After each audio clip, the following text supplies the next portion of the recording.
Everyone was warned, but no one listened.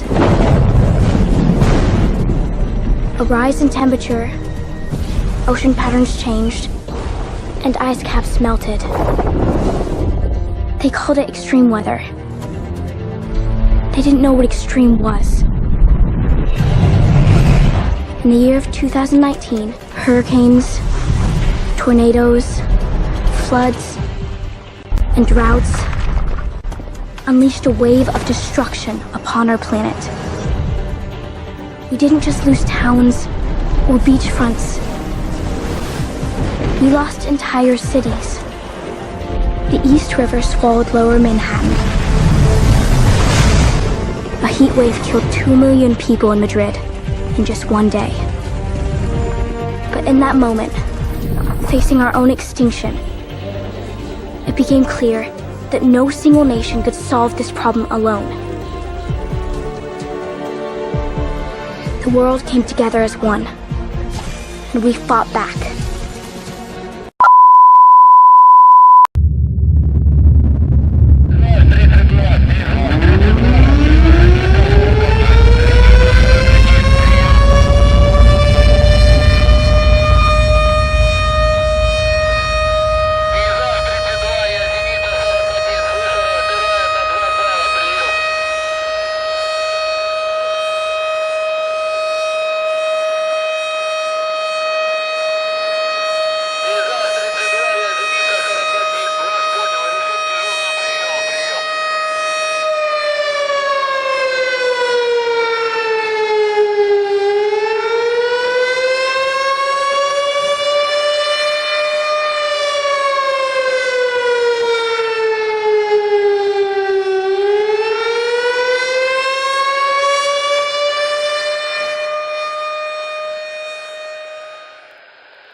Well, experts are warning that radiation levels now are rising at the Fukushima nuclear plant. And there is a high risk, they are saying, of a leak if the situation isn't resolved in the next few hours. 4:36 p.m. we received a report that the तक पहुंच चुकी है, लेकिन खतरे की बात यह है कि एक और बड़े भूकंप की चेतावनी दी गई है। नेपाल के राष्ट्रीय भूकंप मापन केंद्र के मुताबिक अगले 72 घंटे खतरे के हैं।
My name is Dan Bout, and I serve as the Assistant Director for Response at the California Governor's Office of Emergency Services.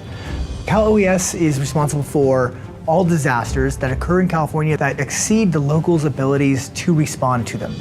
Far and away, the biggest challenge we have as it relates to data in an incident is synthesizing data into information that's useful. So there's a huge potential for miscommunication. And as you get more and more data feeds, that becomes a more and more salient issue. Here is the latest on the breaking news we're following out of Northern California. A strong earthquake rocked Parts of Napa got hit hard, hammered by this quake early this morning. One example. The Napa earthquake truly showed us the power of visualizing information. The ability that we had at that time to create flat maps in a not so speedy way kind of showed a gap that we had in our ability to really visualize the information and get it out in a fast manner. You know, the people on the ground, they need the tools so that problems can be solved during activation, so resources can be deployed timely and effectively. So during the Napa earthquake, the decision was made to bring Esri in to kind of show us what is possible, you know, what capabilities they have. That was actually, I think, probably one of those key use cases for moving to a digital map. The ability to start seeing water leaks in real time and like, okay, when did that happen? 3 minutes ago. That is something that you couldn't do with a paper map. We went from, at best, 5% of online products to 95%. And that actually happened in about, say, 6 or 9 months of the Napa earthquake. Now you have all the current data that's available, and it may change as you're looking at it, and it's real time. You're looking at what's happening now, not what happened 12 hours ago. What they showed us that day during Napa earthquake was a story map. It's interactive. It allows us to take a look at the shake map, take a look at the shelters, take a look at whatever information that we're discussing. This allows us to be able to really give the decision makers what they need. GIS changed the way we do business. We now have the go-to products. We know that this is what we need to do as a requirement. So that would be part of our common operational picture. During the fires was the first time we really used the dashboards this year, and we were able to provide a visual of acreage, burn, current damage assessments. The dashboard provides that snapshot. It saves time. You know, instead of somebody stopping in the middle of an operation to brief someone, they can just walk in, look at the wall, and see exactly what they want to see. One of the areas that I think we're deliberately going to move to is taking a tool like our GIS mapping capability and using that as a mitigation tool. Where I see us going is to get hooked up to every single county statewide. So when an event happens, we flip the switch on and absorb their data, and then I can just visualize. The bottom line in emergency management is we are going to be successful.